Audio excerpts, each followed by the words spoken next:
Practitioner, movement master, spiritual teacher, award-winning scientist, a doctor and an educationist in India, Oxford University, through NRI, Dr. APJ Abdul Kalam Foundation, founder of the Orassy, a revolutionary medical health clinic and academy in London, UK, that has pioneered new models for optimum health, well-being and self-development. Ladies and gentlemen, I present to you Dr.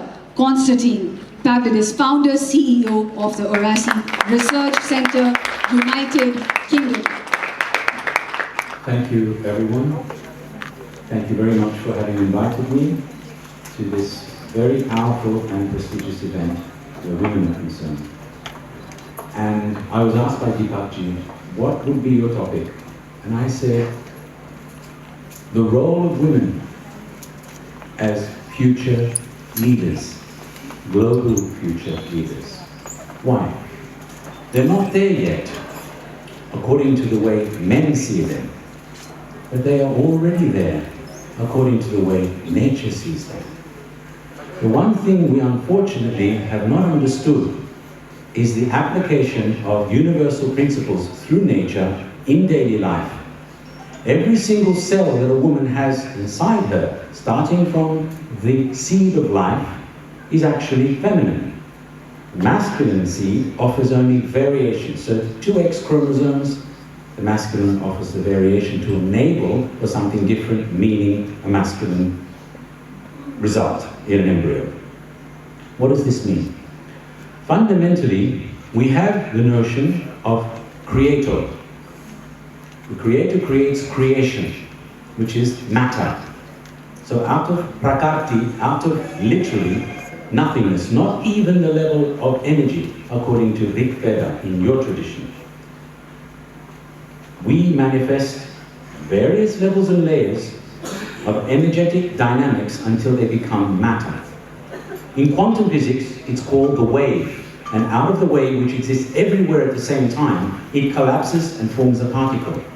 Every single particle organizes itself. There is a principle which is called self-organization. There was a scientist called Saint-George who got a Nobel Prize for understanding that water self-organizes.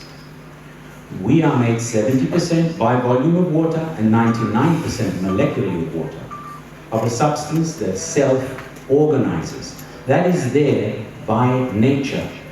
The problem is, over the millennia, the masculine need to dominate has always been there because they don't have what women have, which is every single cell has natural intelligence, the same for a man, but it also is aware of its creativity. We have natural creativity, and we have contrived creativity, which means your left brain interferes and says, this is what I want, this is how I want it, this is when I want it, this is why I want it. So it, unfortunately, is driven by the necessity to be different, to individuate, and to be special. Now this all starts from childhood. I'm a cognitive scientist, and I'm an integrated medical practitioner. Cognitive science looks at the way in which our brain works and how we receive information. from the environment, through our cells, how they that activates feelings, then we have a thought about the feeling.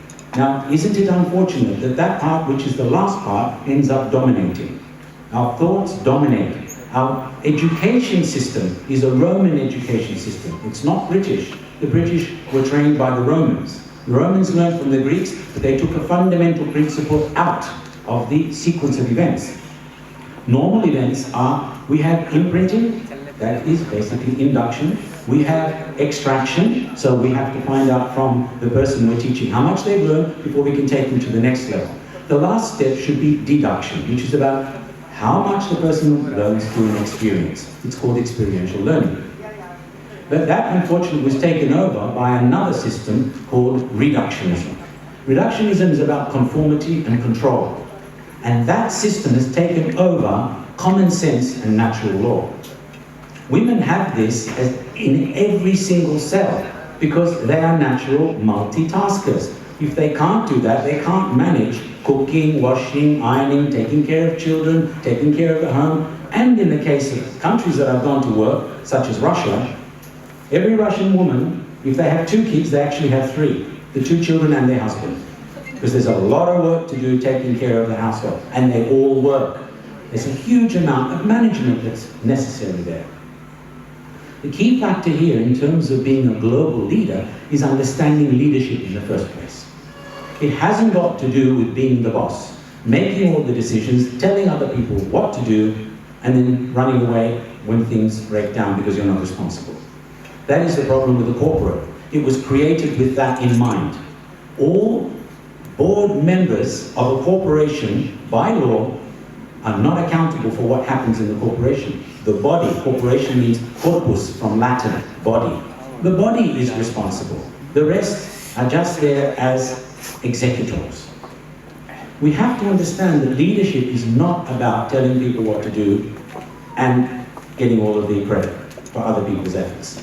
It means growing up emotionally, which means taking responsibility for your existence. Women take responsibility because they're the ones that become pregnant, go through the process, have the child, and after that, take care of that person, at least until they are self-generating, self-sustaining. But what it is that's missing is the management side. So the 3 principles are about self-generating, being able to create things internally, in a natural way, and not having intervention from a personal goal, a personal intention. The big problem we're facing today is that there are very few who are manipulating the masses through science and technology. I'm a scientist. Science is the new religion and Google is the new God. We need to learn to use science in a very practical manner so that we can help our future generations. My greatest concern, especially in the process of education and actually the process of learning, because you don't go to school to learn about yourself. You only go to school to learn what to learn, not even how to learn. That process has been taken away. So the whole point of it is it conditions us into accepting norms and values that have been impressed and imposed.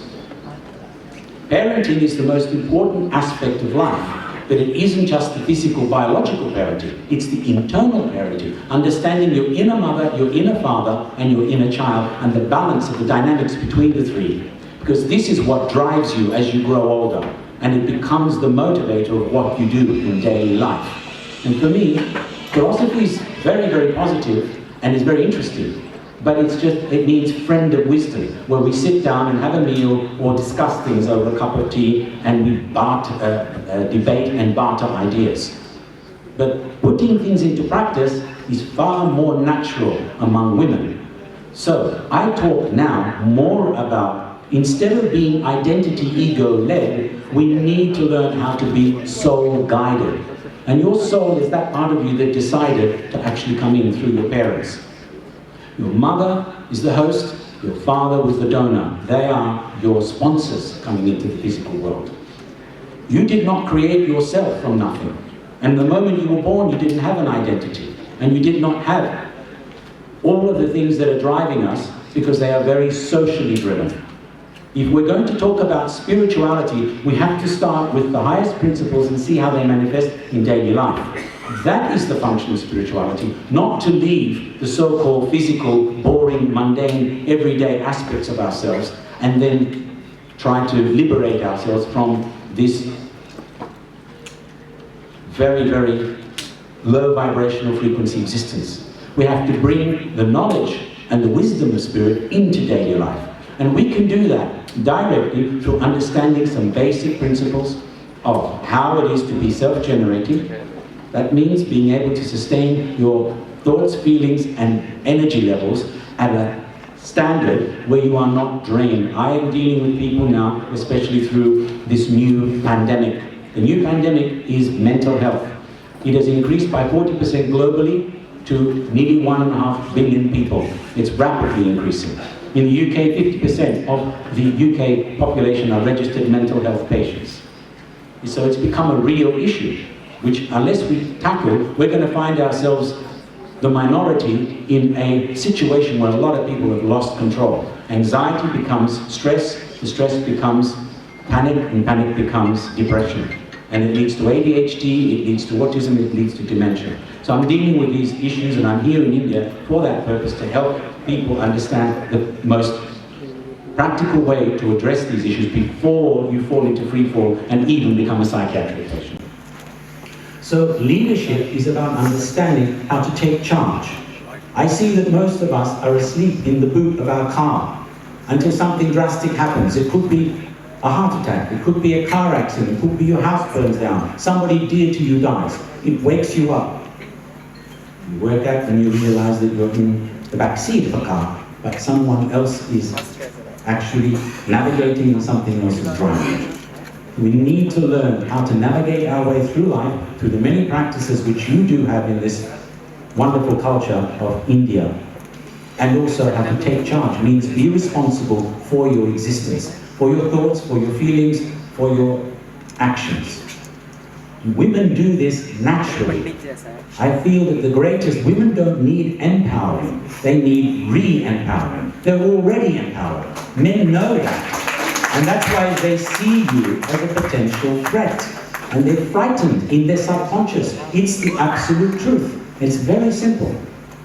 So the process is bringing what's already there into your conscious mind, guiding it through the navigation and steering it, through learning how to drive your vehicle in a proactive way that is aligned with universal principles. Otherwise, I do see, I'm sorry to say, humanity is very close to slipping off the edge very rapidly.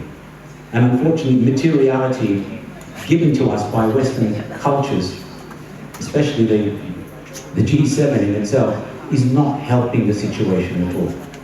So I would like to say to every woman, because my mother was my first teacher. She was a healer, she was the village doctor, and she also helped me to understand what being in a physical body was all about. All of you have this, not potential, it's real, it's alive, just being educated out of it. So we need to find that back within ourselves. Thank you for your attention. Bless you all. Thank you so very much. Now I'd like to call Dr. Konstantin Pavlidis, all the way from the United Kingdom, CEO of the Orassy Research Centre, to be honoured by the team of Global Pilots.